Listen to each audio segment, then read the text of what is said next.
ముక్కోటి ఏకాదశి వైకుంఠ ఏకాదశి. మహావిష్ణువుకి ఇష్టమైనది ఏకాదశి. ఈ రోజున ఉపవాసం ఉండి భగవంతుణ్ణి మనసా వాచా కర్మన ఎవరైతే పూజిస్తారో స్వామివారి అనుగ్రహం సంపూర్ణంగా ఉంటుంది.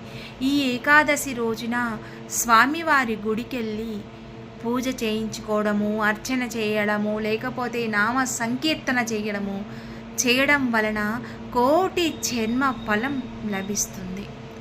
మహావిష్ణువుకి ఏకాదశి ఉపవాసము అంటే మనం ఉపవాసం అంటే ఉదయం నుంచి రాత్రి దాకా తినకుండా ఉండడం కాదు. ఉపవాసం అంటేనే భగవంతుడికి దగ్గరగా ఉండడం, భగవంతుడి నామ సంకీర్తన చేయడం, రోజంతా భగవంతుడికి ఆ రోజు ఎన్ని విధాలుగా భగవంతుని అర్చిస్తే కోటి జన్మ ఫలితం ఇస్తుంది ఏకాదశి. ఏకాదశి అంటే శ్రీ మహావిష్ణువుకు ప్రీతికరం.